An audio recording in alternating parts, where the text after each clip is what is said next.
नमस्कार दोस्तों, स्वागत है आपका हमारे YouTube चैनल पर। और आज हम आए हैं कुरुक्षेत्र यूनिवर्सिटी कुरुक्षेत्र में। और यहाँ पे जो अभी हरियाणा में पंचायती चुनाव का दौर चल रहा है, और इसी कड़ी में हम बात करने जा रहे हैं हमारे साथ छात्र नेता जो डासपी के प्रदेश अध्यक्ष हैं विनोद राठी जी से। सबसे पहले स्वागत है सर आपका हमारे YouTube चैनल पर। बहुत बहुत धन्यवाद माननीय अजय जी। और मैं सबसे पहले तो आपके चैनल हेलो हरियाणा के जितने भी समर्थक हैं उनको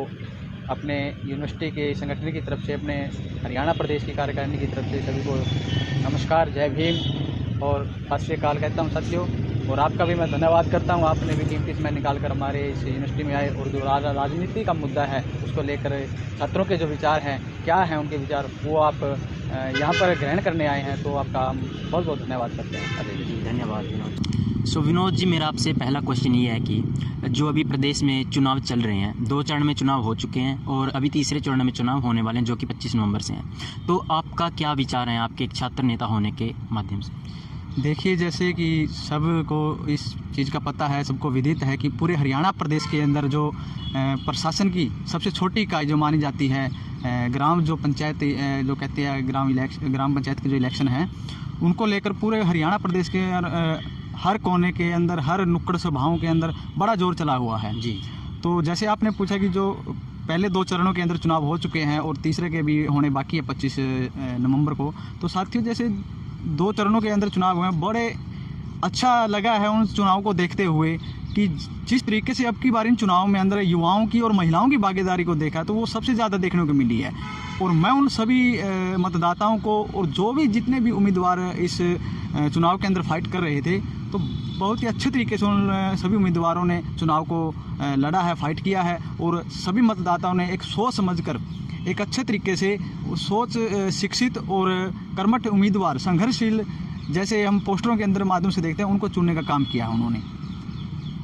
अच्छा, तो विनोद जी, मेरा आपसे दूसरा क्वेश्चन ये है कि जैसा आपने अभी बताया कि युवाओं और महिलाओं की बहुत ज़्यादा भागीदारी है, तो आप उसको किस नज़र से देख रहे हैं? देखिए, जैसे महिलाओं की और युवाओं की मैं भागीदारी की बात करता हूँ, हमारे महापुरुष हैं, बाबा साहब जी ने भी कहा था कि जिस देश की महिला, जिस समाज की महिला आगे होगी वो समाज कभी पीछे नहीं जाएगा, और जिस देश की महिला आगे होगी वो देश कभी पीछे नहीं जाएगा। और आज मैं मानता हूँ हर फील्ड के अंदर, चाहे वो शिक्षा के क्षेत्र की बात करें, चाहे भी राजनीतिक की बात करें, कहीं भी सामाजिक मुद्दों की बात करें, तो महिलाओं की सबसे ज़्यादा भागीदारी देखने को मिल रही है। और सदियों से ये महिलाओं को दबाया गया था, उनके हक अधिकारों को दबाया गया था, लेकिन बाबा साहब ने इन महिलाओं को उनके अधिकारों के प्रति संघर्ष किया और महिलाओं को राजनीति में आने का मौका दिया। बाबा साहब ने महिलाओं के लिए बहुत एफर्ट किया, संघर्ष किया और अंत तक महिलाओं को अधिकार दिलाने के लिए प्रयासरत रहे। और हम उनकी जीत भी, आज अगर वर्तमान की बात करें, हर फील्ड के अंदर, राजनीति के अंदर, शिक्षा के अंदर, सामाजिक मुद्दों के अंदर महिलाओं की भागीदारी बड़े स्तर पर देखने को मिल रही है, जो अच्छी पहल है हमारे हरियाणा प्रदेश की। तो इसके लिए मैं बहुत मौजूदा सरकार का भी और हमारे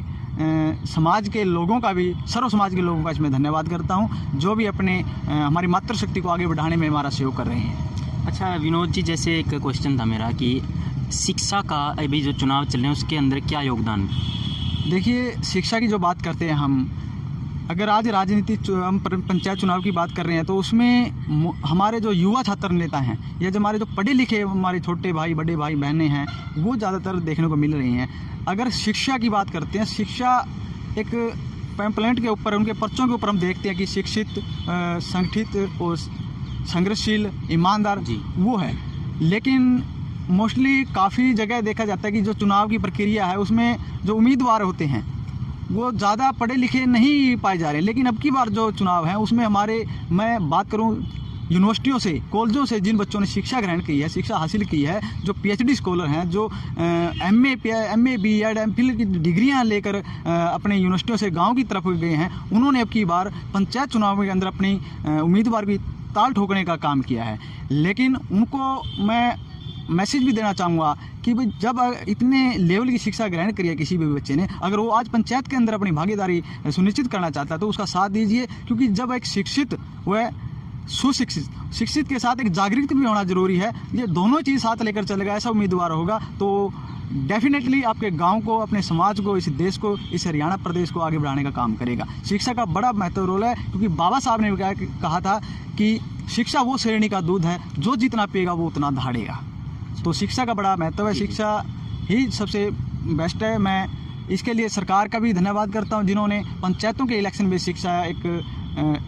क्राइटेरिया बनाया कि इतने स्तर की शिक्षा वाला चुनाव लड़ सकता है, उसके लिए एक कंडीशन रखी गई। तो अच्छा कदम है सरकार हाँ का। जी विनोद जी, एक जैसे आपने बताया कि युवा भी हैं, शिक्षित भी हैं, कर्मठ भी हैं, ईमानदार भी हैं, तो कहाँ तक आप इस चीज़ से सहमत हो या आपका क्या विचार हैं आपके कि वो युवा और कर्मठ इंसान, ईमानदार इंसान अपने वादों पर खरा उतरेंगे या नहीं? देखिए, हम सभी को तो नहीं कह सकते इसमें, क्योंकि सभी की अपनी अपनी सोच है, अपनी अपनी उनकी विचारधारा है कि, लेकिन मैं एक उस लेवल की बात करता हूँ, अगर कोई भी बच्चा गांव से, देहातों से उठकर एक कॉलेज से विश्वविद्यालयों के स्तर पर आता है और वो चुनाव में फ़ाइट करता है, तो मैं डेफिनेटली कहता हूँ कि यूनिवर्सिटी विश्व के स्तर पर आने के बाद उन बच्चों के जो विचार हैं, या जैसे गांव के अंदर मोस्टली देखा जाता है कि जात पात का जो जहर है या धर्म की जो राजनीति है वो चलती है, लेकिन जब यूनिवर्सिटी से PhD करने के बाद या MPhil मतलब BEd MA करने के बाद जब वो चुनाव प्रक्रिया में जाता है या गांव में जाता है तो उसके विचार चेंज हो जाते हैं कि क्योंकि यूनिवर्सिटी या विश्वविद्यालय जो भी हमारा शिक्षण संस्थान है वो बच्चों को अच्छे लेवल की शिक्षा देते हैं, वो जात पात धर्म की राजनीति नहीं सिखाते हैं, तो इसलिए शिक्षा का बड़ा महत्व है इस चीज़ के लिए। अच्छा, तो विनोद जी एक क्वेश्चन ये है कि मतदाताओं के लिए क्वेश्चन है कि वो किस प्रकार से पहचाने कि हमें अच्छा जो है उम्मीदवार कैसे हम चुनें, क्योंकि उनको सभी एक समान दिख रहे हैं, सभी उस टाइम पे जो है हाथ पैर जोड़ते हैं और अपनी जो है अलग अलग तरीके से अपने आप को अच्छा बनाने की कोशिश कर रहे हैं, तो किस प्रकार से ये एनालाइज करें कि वो एक अच्छे प्रत्याशी को चुन रहे हैं? देखिए, सबसे पहले तो उस जो भी उम्मीदवार है आज चुनाव लड़ रहा है उसकी शिक्षा को देखिए और उसका जो पीछे का जो बैकग्राउंड है उसको चेक करिए, और चुनाव जो भी उम्मीदवार लड़ रहा है उसका चरित्र भी देखें, किस तरीके से उसका चरित्र है, बैकग्राउंड देखें, उसकी एजुकेशन देखें, और गांव के जैसे गांव के चुनाव तो गांव में उसका देखें कि किस तरीके से लोगों के बीच में उसका व्यवहार है, वो जो विश्वास आज लोगों के सामने रख रहा है, जो भी उस मांगे ये कह रहा ज्ञापन रख रहा है कि वो उन बातों पर खरा भी उतरेगा, तो उसको उस उम्मीदवार को चुने पूरा विश्वास, क्योंकि विश्वास की ही सब बातें हैं, विश्वास पर इस ये दुनिया अड़िग है, तो विश्वास करके ऐसे उम्मीदवार को चुनो। जैसे हम शिक्षा की बात करते हैं उससे शिक्षा और सूझवान और जागरूक ऐसा इंसान हो, उस उम्मीदवार को चुने। ये ना किसी की बहकावे में ना आए, किसी प्रकार का लालच न करें, चाहे कोई आपको वोट के खरीदने के लिए तरह तरह के लालच देगा, लेकिन उन लालचों से बचकर एक शिक्षित, सूझवान, जागरूक और प्रशासन के आगे, मीडिया के आगे अपनी दबंग आवाज़ के साथ अपनी बात रख सकता हो, उस उम्मीदवार को चुने। जी बिल्कुल सही। और विनोद जी एक आखिरी क्वेश्चन है मेरा कि जो आपके प्रदेश में फतेहाबाद साइड में इस समय तीसरे चरण में चुनाव होने जा रहे हैं, तो उनके लिए आपके क्या विचार हैं, क्या संदेश है उन मतदाताओं के और जो प्रत्याशी हैं उम्मीदवारों के लिए? देखिए, जैसे कि 25 नवंबर को मेरे डिस्ट्रिक्ट में जिला फतेहाबाद से मैं बिलोंग करता हूं, तो वहां जैसे 25 नवंबर को इलेक्शन है और मैं मेरे खुद के गांव रत्ताखेड़ा के वासियों से, मतदाताओं से भी मैं अपील करता हूं कि वो ये ना सोचे कि कोई अपना पक्षपाती है, ये बिल्कुल ना सोच कर किसी को वोट दें। आप उसको वोट दें जो आपके विश्वास पर खरा उतर सकता है, आपको लगता है कि ये मेरे गांव का अच्छी तरीके से विकास कर सकता है, एजुकेशन को ऊंचे स्तर पर ले जा सकता है, गांव की जो बिजली की समस्या है या गलियों की जो समस्याएं हैं या पानी की जो समस्याएं हैं या बच्चों को स्कूल में जाने की जो दिक्कतें आती हैं, जैसे काफ़ी गाँव के अंदर स्कूल कम कक्षाओं जैसे 5वीं 8वीं तक के स्कूल हैं, लेकिन उनको बढ़ाने का सरपंच की अहम भूमिका होती है इसमें कि वो अपने गांव का स्कूल का लेवल तो ऊंचा करवा सके, 10वीं के 12वीं का लेवल करवा सके, ऐसे उन विश्वासों पर खरा उतरे वो, और लोगों की न कि सिर्फ एक समाज को लेकर चले, सर्व समाज की बात करता हो और सर्व समाज को अपना हिस्सा मानता हो, ऐसे उम्मीदवार को चुने। किसी भी तरह का बहकावे में ना आए, चाहे आपको दारू का लालच देता हो, चाहे आपको पैसों का लालच देता हो। अगर कोई भी ऐसा उम्मीदवार आपके साथ करता है, वोट खरीदने की कोशिश करता है, आप लोग भी वोट बेचने की कोशिश करते हैं, तो आप लोग संविधान का उल्लंघन करते हो। जो बाबा साहब ने संविधान के अकॉर्डिंग जो हमें ये राइट दिए हैं, और जो 1932 का जो पुनः पैक्ट है, वो किस तरीके से आप लोगों के लिए वोट का अधिकार लेके आए थे और किस तरीके से 2 वोट का अधिकार किन लोगों के द्वारा हमारे से छीना गया था, उसको मद्देनज़र रखते हुए, उसको ध्यान में रखते हुए 25 नवंबर को अपना वोट एक अच्छे उम्मीदवार को दें, ताकि आपके गांव का विकास हो सके, आपके बच्चों की जो शिक्षा वो उस स्तर पर जा सके, आपका जो गाँव का स्वास्थ्य या मेडिकल की जो समस्याएँ वो अच्छे तरीके की हो सकें, या जो भी पानी की समस्याएँ हैं या बिजली की समस्याएँ हैं या गलियों की जो समस्याएँ हैं या जो गांव में ग्रांटों की जो समस्याएं हैं, उनको लेकर आप लोगों की बड़ी आशाएं उम्मीद की जाती है, उन पर खरा उतरने का काम करें। ऐसे उम्मीदवारों को आप लोग वोट दें।